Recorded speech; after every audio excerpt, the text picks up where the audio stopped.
E retomamos hoje a nossa conversa sobre Alan Moore e a imaginação apocalíptica. E nada melhor para retomar esta conversa do que começar em alto nível. Então hoje vamos falar de Watchmen.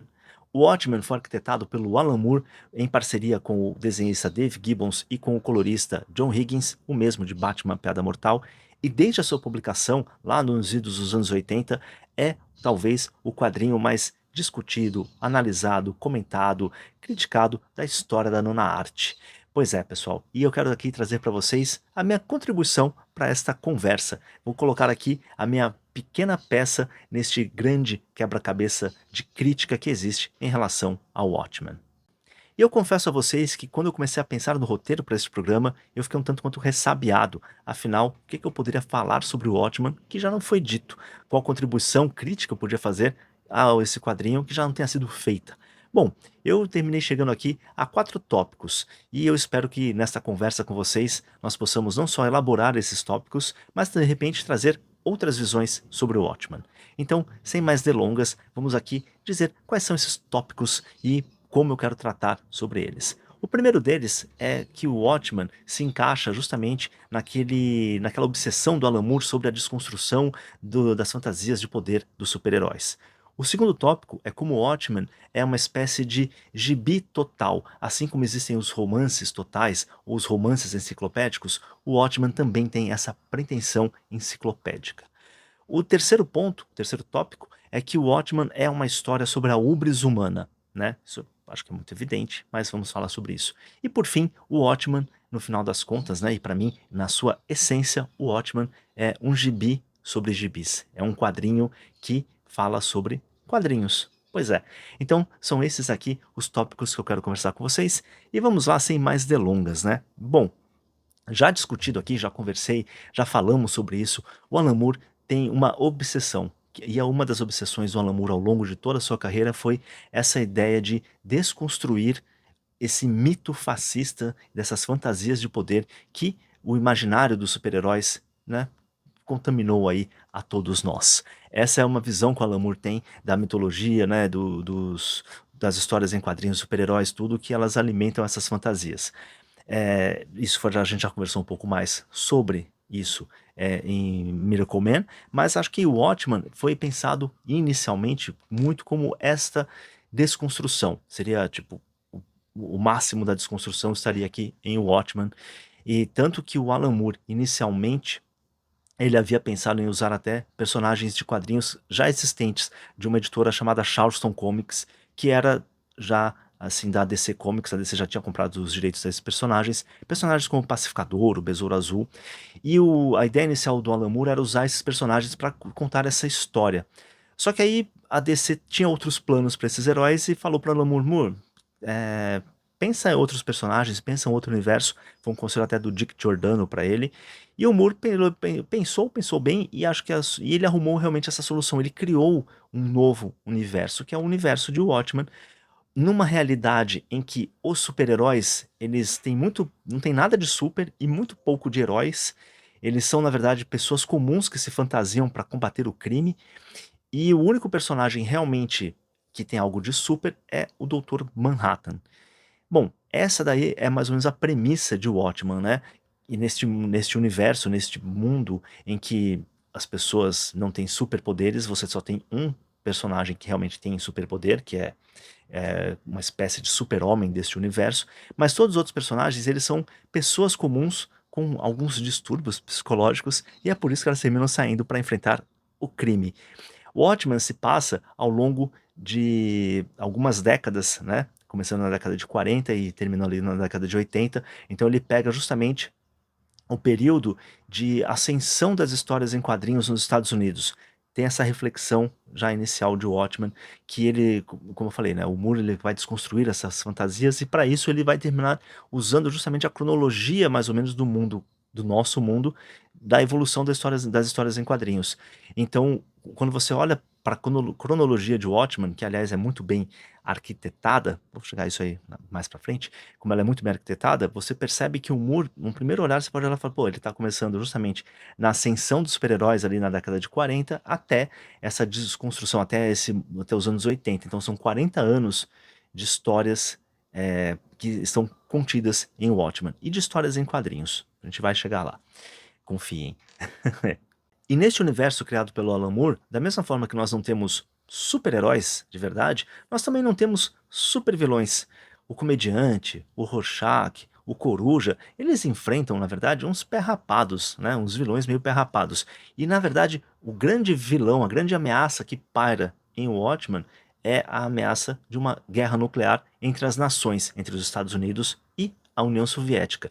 Vamos lembrar que a história se passa ali nos anos 80 e a Guerra Fria era um tema muito comum, e a paranoia em relação à Guerra Fria e às guerras nucleares eram realmente marcantes. Mais ou menos como a gente sente hoje em dia, né, nesse século XXI, com essas ameaças nucleares que ficam pairando por aí do Irã, da Rússia, enfim, as coisas mudam, mas talvez nem tanto, como diria o bom e velho Stan Lee.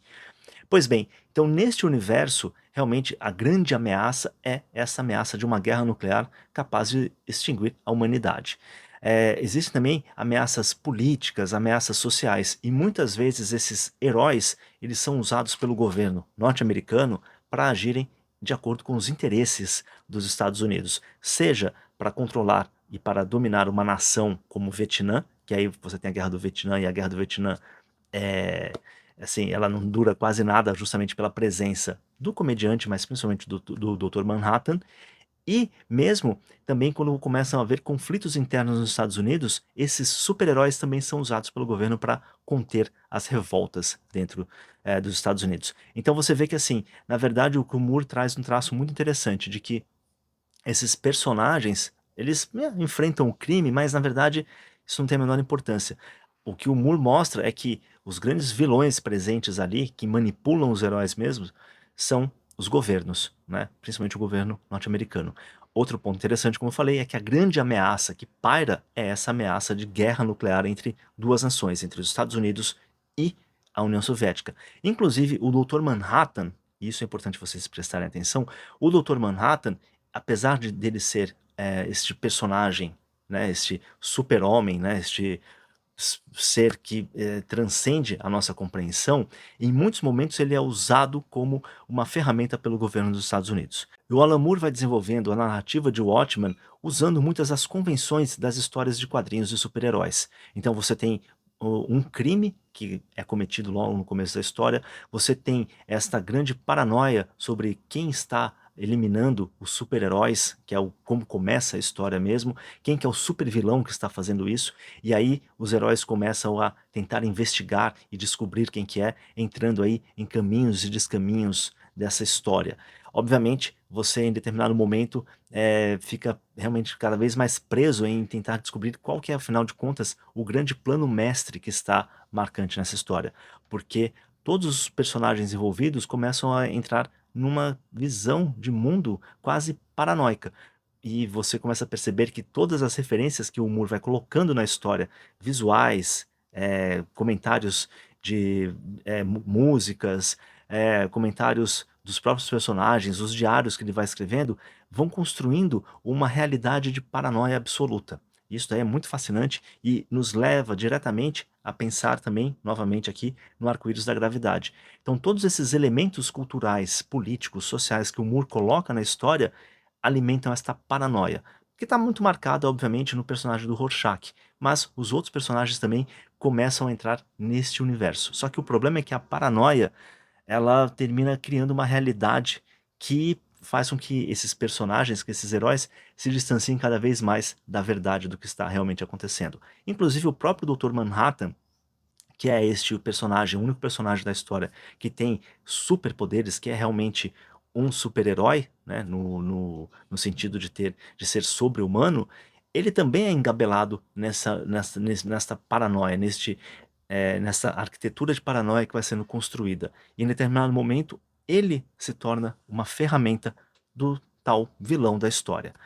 Eu acredito que vocês já tenham lido Watchmen ou conheçam a história, e todo mundo aqui vai saber que o principal vilão da história é um dos super-heróis, né, um dos heróis desses heróis que pertence ao grupo do Watchmen, né, que são esse grupo de heróis, mais ou menos como a Liga da Justiça deste universo, que é o Ozymandias. E o Ozymandias, toda a arquitetura do Ozymandias é o quê? É ele criar um evento catastrófico que faria com que as nações se unissem contra este esta ameaça externa. E para essas nações se unirem contra essa ameaça externa, ele arquiteta um plano que é tirado da mente basicamente do Lovecraft, né, porque ele simplesmente cria uma criatura biológica que parece um Cthulhu, né, um polvo gigantesco que de repente aparece em Manhattan e devasta metade da cidade de Manhattan. E com esta ameaça alienígena prestes a invadir o planeta, as nações se unem em uma paz universal criada pelo Ozymandias. A segunda parte que eu quero trazer para vocês é justamente essa questão do romance total, do gibi total, como o Alan Moore enxerga o Watchmen como esse gibi total. Se vocês pegarem o Watchmen, em cada capítulo, em cada final de capítulo, você vai ter sempre uma citação de algum outro artista. Por exemplo, ele cita duas vezes o Bob Dylan, ele cita Êxodos, ele cita o John Cale, ele cita vários artistas, cita o Elvis Costello, sempre vai tendo uma epígrafe no finalzinho, o Einstein. Mas não só isso, dentro da própria história em quadrinhos, você tem inúmeras, infinitas referências a acontecimentos da nossa realidade e que estão presentes na história de Watchmen, trazendo aí um sentido histórico, um sentido político, um sentido social e cultural que não era tão comum assim nos quadrinhos, né, até os anos 80. Os quadrinhos eram muito escapistas, como eu falei em determinado ou em outro programa aqui, você tinha assim algumas coisas da Marvel e da DC que traziam alguns aspectos da realidade, mas não no nível que o Alan Moore faz aqui. E justamente esse conjunto de referências, né, criam este universo muito realista, muito próximo de nós. Assim como um bom romance também, muitas vezes o que nos fascina num romance é este aspecto da verossimilhança. E o Watchmen é um gibi que tem muita verossimilhança com as nossas realidades, né, com a nossa realidade. Então, acho que esse é algo muito fascinante que o Moore vai fazer, e que eu vi poucos autores de quadrinhos fazerem isso ao longo desse tempo todo que eu acompanho os gibis. Um cara que faz isso e que é surpreendente, por exemplo, é o Jason Lutz em sua história em quadrinhos chamada Berlim, que conta a história de Berlim ali nos anos 30, 40. Enfim, tem essa característica romanesca. E isso é o que o Alan Moore conseguiu fazer em O Watchmen, com uma maestria assim que eu acho quase que inigualável mesmo. Então você vai percebendo que tudo que o Moore vai colocando dentro da história está tudo bem montado, está muito bem arquitetado, desde as referências musicais, as referências, como eu falei, políticas, as referências culturais. E essas referências culturais podem vir tanto da cultura pop, como por exemplo, quando ele começa a mostrar uma história em quadrinhos dentro da história em quadrinhos, né, que são os Contos do Cargueiro Negro, que um dos personagens começa a ler e a gente vai lendo junto com ele. Então você tem aí esta referência a uma cultura pop baixa, mas ao mesmo tempo você também tem referência a teorias da física quântica, enfim, você percebe que o Moore vai juntando essas referências todas para, como eu falei, construir essa verossimilhança dessa história. E estes são os dois primeiros tópicos que eu queria trazer para vocês nessa discussão, nesta conversa sobre o Watchmen. Vou deixar os outros dois para um próximo programa, mas prometo que não vai demorar não, amanhã mesmo ele está no ar. E se vocês tiverem já suas impressões, seus comentários, deixem aí, porque essa conversa sobre o Watchmen vai render.